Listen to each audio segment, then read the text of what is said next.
Come on, David, comb your hair. You're late for breakfast. Okay. Hey, Mom, do you think Joe Louis could lick Jack Dempsey in his prime? I'm sure I don't know, dear. He's bigger, you know. His best fighting weight's around 208, and Dempsey used to come in at about 194. Yes, dear, come on. Just one more fact. Oh, David. No, wait. You'll like this one. America's finest silver plate is 1847 Rogers Brothers. Fooled you, didn't I? Yes, you did. Hey, come back here. You still have to comb your hair.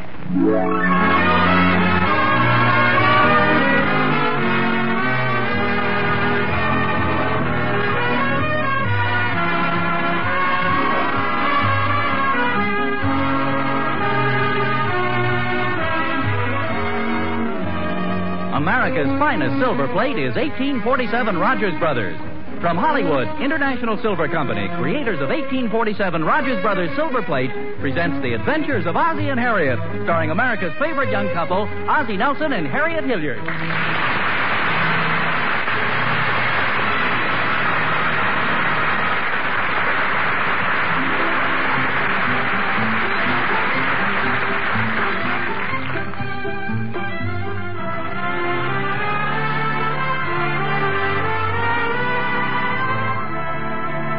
As we look in at the Nelson household at 1847 Rogers Road, we move up to the second floor to the bedroom of David and Ricky. It's a nice big bedroom, lots of sunlight and very pretty wallpaper. Hey, where is the wallpaper? Oh, well, the walls seem to be covered with pictures. Holy smokes, look at them. Boxers, baseball players, football players. Oh, no, they're actually getting ready to put up some more. What picture's that you're putting up, Ricky? Doak Walker. Don't put it there. That's where Jackie Jensen goes. He's much better than Doak Walker. Heck, he is, boy. Doak Walker can run better than Jackie Jensen any day. Are you kidding? Doak Walker hardly ever runs with the ball. Take it easy, will you? Sounds like a convention in here. Ricky says Doak Walker can run better than Jackie Jensen. Well, he can't he, Pop? I don't know, Ricky. What difference does it make anyway? Everybody's entitled to his opinion. Besides, I doubt if either one of them can run like Red Grange. Who, Pop? Red Grange, the galloping goat. Who's he? He's one of the greatest football players of all time. At least one of the best that I can remember. He and Gordon Adams. Who? Gordon Adams played fullback at Ridgefield Park High School when I was there. I'll never forget one run he made. 85 yards for a touchdown against Passaic High School. That's a long run, boy. He had a very deceptive way of cutting back after he crossed the line of scrimmage. What do you mean, Pop? Well, here, let me show you. Look, I'll be Gordon Adams, and you and Ricky be Passaic. What's going on in here? Dave and I are Passaic. Well, I shouldn't wonder the way you gulped your dinner. How about your homework? Pop was just going to show us a football play. Well, that's fine, but the football season's all over, and you fellas have tests coming up in a couple of weeks. Your mother's right, boys. Can we have some boxing after we finish our homework? Yeah, how about it, Pop? You promised to show us the way Jack Dempsey used to throw a left hook. Did you see the picture I got of Joe Louis? Yeah, isn't that neat, Pop? We cut it out of Ring magazine. Look, it's got his whole record there, dates and everything. Hey, what's this one over here? It's kind of blurred. Where?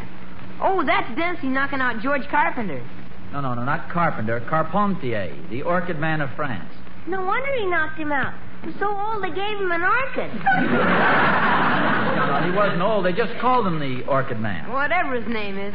It was Dempsey by a KO in the 4th at Jersey City, July 2nd, 1921. Look, boys, I hate to keep bringing this up, but if you don't get your homework started, you'll be up all night. Okay, Mom. But can I just nail up these last two pictures? We're moving these pictures over to make room for the All-Americans. Well, hurry up. Hey, what happened to that pretty picture Grandma gave you? The picture of Niagara Falls. We found a much better place for it. Oh? I don't see it. Right in there. Now we can look at it every morning while we brush our teeth. Don't put Ted Williams' picture up there, Ricky. He goes ahead of Joe DiMaggio. Doesn't DiMaggio have a higher batting average? Heck no. DiMaggio only batted .320 in 1948. Williams hit .369. He led the league. I like DiMaggio, boy. He led the league in 1939 and 1940, but Williams was first in 1941 and 1942. Oh, come on, fellas. Now let's get going on the homework. Okay. Come on, Ricky. Put that hammer down. Who do you think you are, Matt McGrath? You remember him, Pop? He won the Olympic hammer throw in 1907 and 1909. And David, let's spend a little more time on history. I was talking to Miss Benson today, and she said you're very weak on names and dates.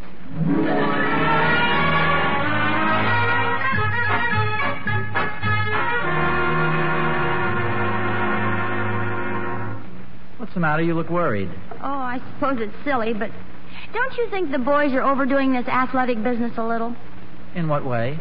Well, did you take a good look at their room? The walls are practically covered. Every time I walk in there, I feel like I'm going to be punched, tackled, or thrown out at second base. I don't think it's anything to worry about. After all, we don't want them to grow up to be a couple of sissies. I don't think there's much chance of that. There's such a thing as overdoing it. Miss Benson was telling me about a history test that David's class had a few weeks ago.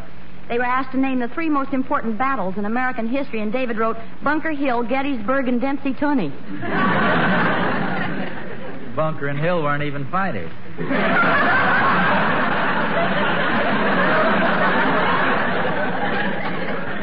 That's just a phase that all normal kids go through. Comes under the heading of hero worship. Well, I realize that, but I don't see why all the heroes have to be muscle men.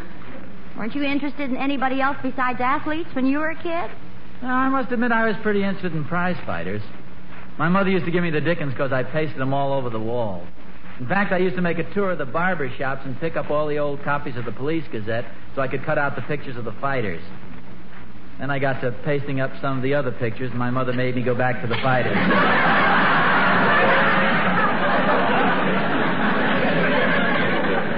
that may be so, but I know you were also interested in inventors. Your mother told me so. Oh, I read a couple of books about Samuel Morse and Marconi. So, you just reminded me of something. Some of the kids in school used to call me Edison. You mean you looked like Thomas Edison when you were little? No, it was just that I had a rather large head and a small body, and a lot of people thought I looked like a light bulb. Well,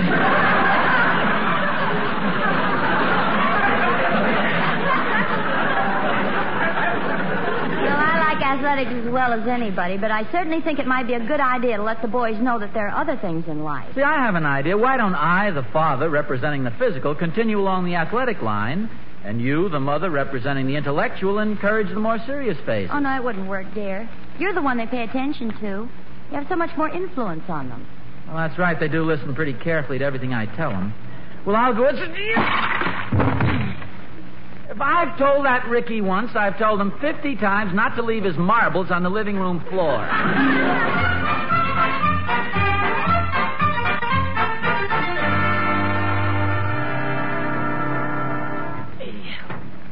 Hi, Oz. Hey, look out, Thorny. Don't stand in the way, will you? These ashes are heavy. You dropped the clinker, Oz. Look, if you're going to stand around here, give me a hand, will you? Gladly. I'll carry the clinker. Good job. Lug the coal in, lug the ashes out. It's the heaviest darn stuff. Yeah, it must have weighed a ton. Are you all through with your chores, muscle man? Yeah, that was the last box. There's a wonderful series of fight pictures in this new magazine. Look here, 2 full pages, shots from all the championship fights. Thorny. Aren't they beautiful? Look at that eye, completely closed up. Look at this one over here. That's real poetry of motion. Thorny. Look at the muscles on these guys, Oz. Why, that Dempsey really had a build on him, didn't he? Thorny, I'm surprised at you. Muscles. What's so great about that? We've got the same muscles, only they're not all swollen up.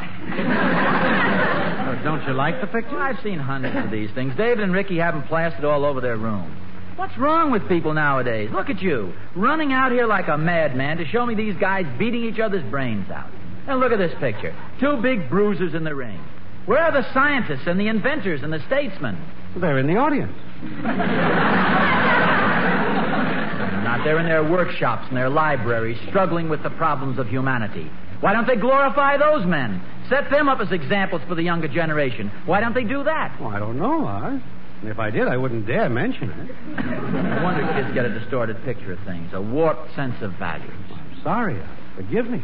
I'll sneak back in the house. Oh, wait a minute. As long as you've gone to all that trouble, let me take a look at the picture.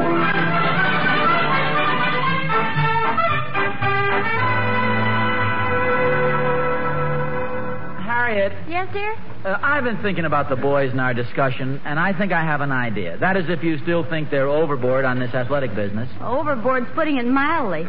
Ricky finished his cereal first, and David jumped over the breakfast table to congratulate him. What's your idea? You remember that book of biographies that we had, famous Americans? Uh-huh, it's up there on the shelf. Well, my idea is to approach this thing intelligently, psychologically. Instead of telling the boys to stop admiring the athletes, I'm going to very tactfully introduce a new set of heroes. I'm going to let them discover some of the great men in other fields. Sounds practical to me if you think... Hi, Pop. So I'll say you guys came in at just the right moment. Sit down here on the couch. I just thought of a very interesting book that I'd like you to look at. What are they, fight pictures? No, a lot more interesting than that. See here? This is a chapter about Benjamin Franklin. Was he a lightweight or a heavyweight? Don't be dumb, Ricky. He wasn't a fighter. He's the guy on the postage stand. Benjamin Franklin was a great man. Not only was he a brilliant statesman, but he was also the man who discovered electricity. Sure, he's the one who flew the kite in the thunderstorm. Right, the whole story of his life is right here. Very exciting. Sir, these men were real heroes. Oh, it's all right to be able to hit a baseball, but where would baseball be if somebody didn't invent the ball? That's where men like Franklin and Edison came in. Did Franklin invent the ball? No. Did Edison invent the ball? No. Oh. You can read the book first, David. No, don't be so hasty, Ricky. Let me show you some of these pictures. Boy, you're going to like this book. Ow, look out, Pop. You're hurting my arm. Oh, I'm sorry, Ricky. Now, look at this. Here's a chapter on the Wright brothers. Boy, they sure were a couple of real rugged guys. They invented the airplane. Here, see this picture. This is Thomas A. Edison as a boy. He doesn't have very big muscles, does he? No, but he's got an awfully large head for a little boy. Is that good? He's the one that invented the electric light. Oh, yeah, I heard about him on the radio. He only slept about 2 hours every night. Oh, he's a great man. Look here. Here's Abraham Lincoln. You know what our teacher told us about Lincoln, Pop? He was the best wrestler in the whole county. Lincoln? I thought that was Washington. Gorgeous George Washington.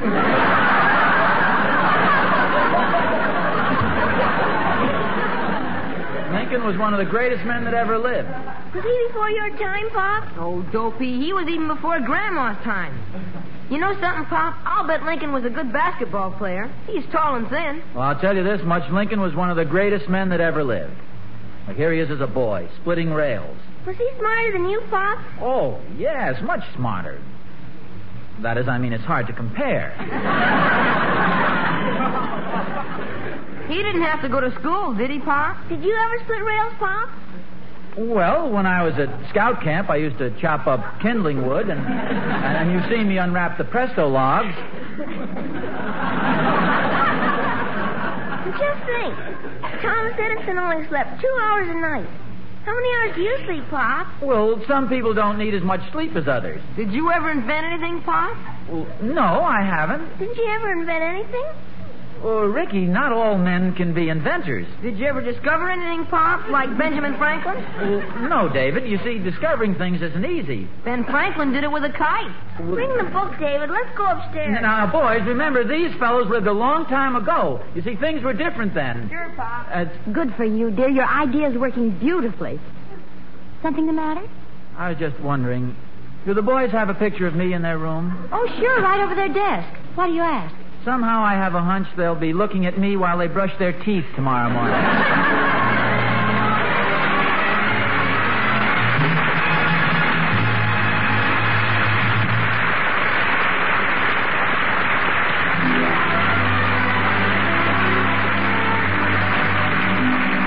You know, when Ozzie was telling the boys about Edison, Franklin, and the Wright brothers, I got to thinking about something. About the men whose genius and ideals have done so much in a cultural way to make our homes better, happier places to live. Way back in the year 1847, for example, the three Rogers brothers brought to the women of America a new and wondrous thing: forks, knives, and spoons made of shining, beautiful silver plate. American tables took on a new loveliness. Entertaining had a new dignity and elegance it never had before. And through the 102 years that have followed, the beautiful silver plate made by 1847 Rogers Brothers has been owned and loved by more women than any other silverware. The traditions and standards of workmanship set up by those first creators have made it the finest silverware in America. Today, when you own silver plate that bears the year mark 1847, you own the very best silverware that has no equal. You'll see that for yourselves when you see 1847 at your dealers tomorrow. Make it a date, won't you? Tomorrow, see 1847, the finest silver plate in America.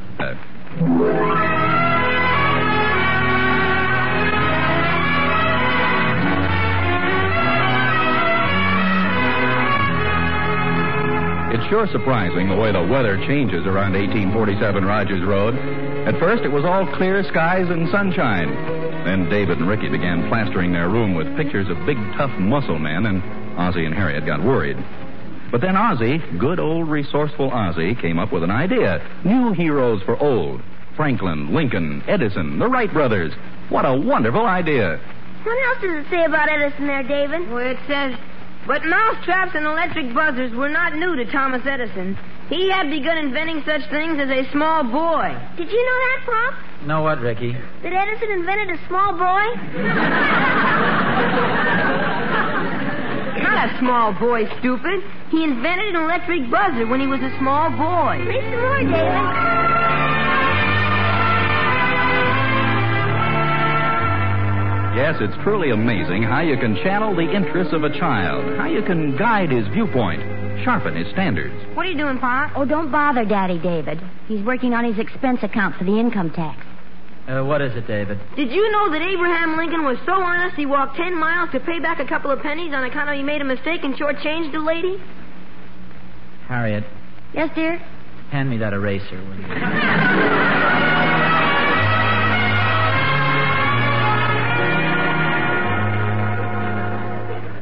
Look at this picture, Pop. Teddy Roosevelt shooting a lion. Did you ever shoot a wild animal, Pop? No, not exactly. Once when I was a boy on my grandfather's farm, they sent me out to kill a turkey. Did you kill him? No, as a matter of fact, we became very good friends.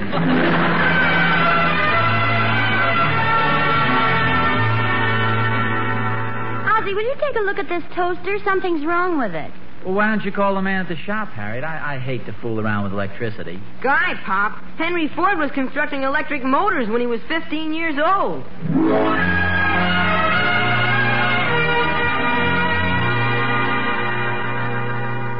You know, I'm not sure that this idea of mine was so clever after all, Harriet. But the boys seem to be very interested. Oh, they're interested, all right. It's just that compared to Lincoln, Edison, Jefferson, Daniel Webster, and all the rest, I look pretty silly. Oh, Ozzie, it's ridiculous. You're just sensitive. No, I'm not.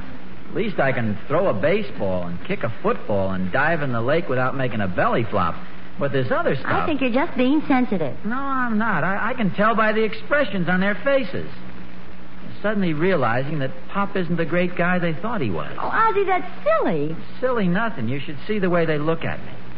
That hurt, betrayed look in their eyes. As much as to say, you've been kidding us all this time, you fraud. Oh, you're just imagining things, dear. No. Pop, will you help me with my arithmetic? Arithmetic? Oh, well, sure, son. Come on, we'll sit down here at the table. Get some paper, will you, Harriet? Sit right down, Ricky. Pop, you're tearing my shirt. Oh, What are you doing, Ricky? Pop's going to help me with my arithmetic. Oh, no, he can't do that. yes, he can. Quit pulling on me, David. You ought to be ashamed of yourself, asking Pop to help you. What's wrong with that, David? Daddy wants to help him. But you don't understand, Mom. I'm sure I can do it, David. He's only in the 3rd grade.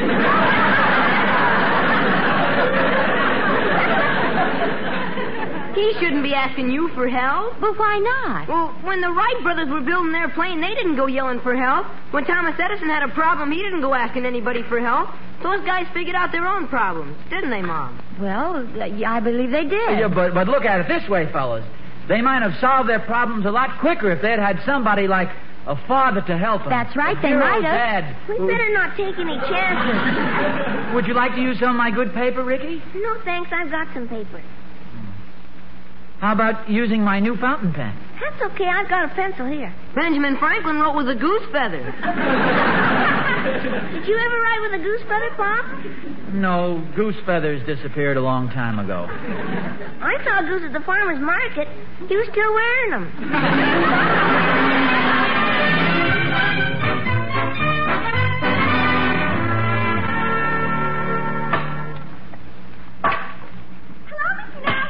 Oh, hi, Emmy Lou. You better stand back a little. Goodness, Mr. Nelson, the way you're chopping that wood so viciously. Are you mad at somebody? No, I have a lot of things on my mind. I thought it might help me think if I cut up some wood. Very relaxing. I saw David and Ricky at the library today looking in the biographies. It must make you happy, Mr. Nelson, seeing the boys take such an interest in their studies. Well, it's not really part of their studies. See, they were letting their hero worship go a little too far with the athletes and the sports stars. So I turned their interest to some of the great men of history. Edison, Franklin, Lincoln, Washington, the Wright brothers. Oh, so that's what you're so mad about. Said I'm mad about anything. I see it all now. The ghosts of these famous men are rearing their heads between you and the boys. No. Thomas Edison, the great inventor, the genius, rises in your living room in all his brilliance. And there's Calhoun, and there's Henry Clay, and Thomas Jefferson, and Abe Lincoln, and George Washington, and Samuel Morse, and there's Marconi, and there's Benjamin Franklin. And there you are.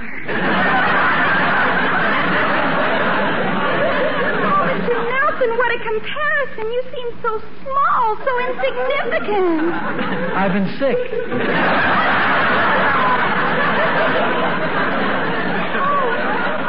Oh, what a mistake you've made. What a monster you've created. No, Benjamin Frankenstein is... Don't take this sitting down. You've got to fight back. You've got to prove to him that you're a greater man than Jefferson, a greater man than Marconi. Who's Thomas Edison? Anything he can invent, you can invent better. I've invented 2 small boys already. That's the spirit, Mr. Nelson. Prove yourself. Prove to the boys that you're a better man than Edison, a better man than Franklin. Do something great, Mr. Nelson, greater than anything anybody's ever done before. Show them you're a better man than Washington, a better man than Napoleon, a better man than Worthington Bigelow, a better man than... Who's Worthington Bigelow? He's my history teacher, and isn't he terrific?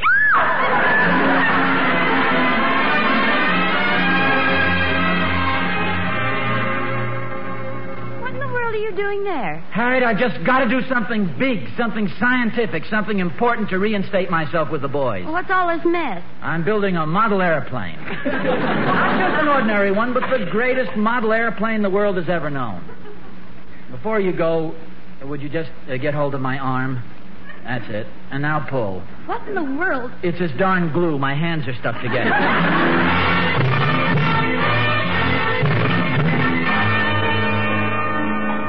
Aren't you coming to bed, dear? After a while, Harriet, I want to finish this plane. I don't know anything about it, but shouldn't the big wing go in the front? Gee, it shows it this way on the plans. Maybe the plans are upside down. No, the plans are right side up. I'm just working from the wrong side of the table.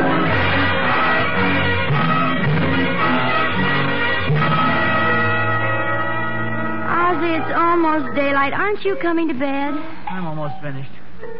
Take a look at this and see how you like it so far. Not now, dear. I'm too tired to open my eyes. Coward. Fasten wire B at right angles.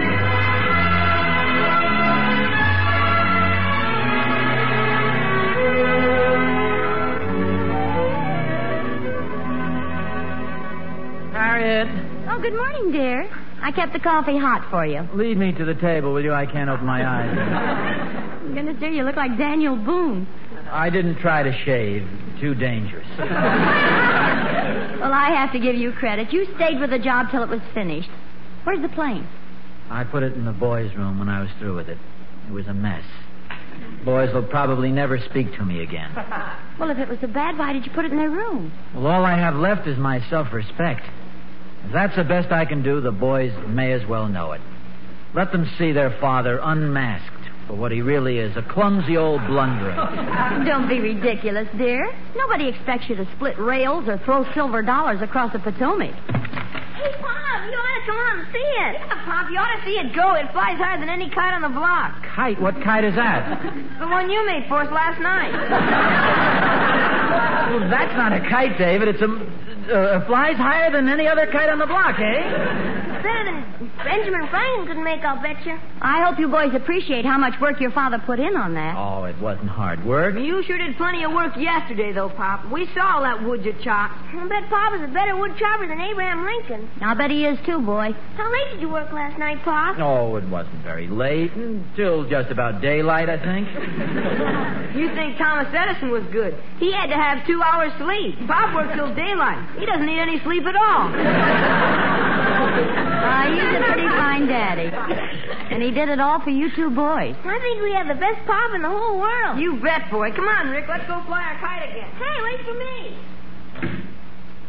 You know, Harriet, it's It's a wonderful thing to be considered in the same class with men like Franklin, Edison, and Washington. Who said anything about Washington?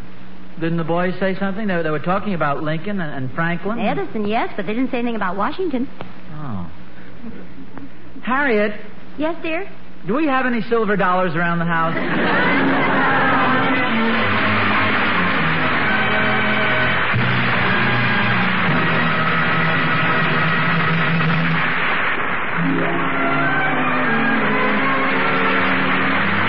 Gosh, I'm sure glad things turned out this way. I was getting kind of worried when David and Ricky started comparing Ozzie to all those men in history. But he stood up pretty well after all. I know something else that stands up pretty well, Mr. Smith. And that's the new set of 1847 Rogers Brothers that I bought at Mr. Jonathan's silverware store last week. Hey, do you have a new set of 1847? Oh, I certainly do. And before I bought it, I made a really thorough little comparison study, too. And you know, everything you say about 1847 is true. It really is the finest silver plate. Did you ever see any other that was designed so imaginatively or executed so beautifully? Why, those 4 lovely 1847 patterns, Adoration, First Love, Eternally Yours, and Remembrance, are designed to fit every woman's taste, every individual scheme of decoration. Oh, the one I chose could have been made just for me alone. And the pattern ornament certainly is more highly raised and more deeply carved. 1847 Rogers Brothers really does have a solid silver look. And when you consider that 1847 is so outstanding in design and yet so reasonable in price, you've really got something, haven't you? Why, 1847 prices actually haven't gone up since 1944. I couldn't be happier about my set of 1847. Gracious, I know I've got the best there is, and that means a lot. Yes, every woman who wants the best for her table ought to take a look at 1847 right away. It's the finest silver plate in America, the one and only 1847 Rogers Brothers.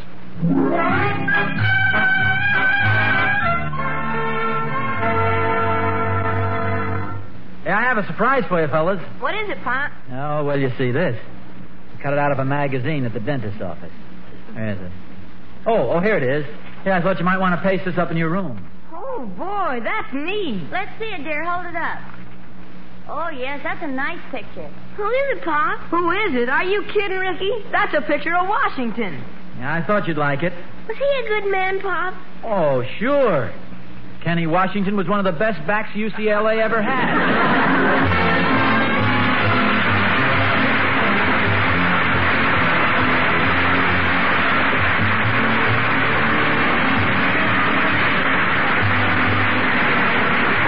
Tune in again next week to another adventure of Ozzie and Harriet, starring Ozzie Nelson and Harriet Hilliard. And remember, America's finest silver plate is 1847 Rogers Brothers. Yes, Harriet, America's finest silver plate is 1847 Rogers Brothers.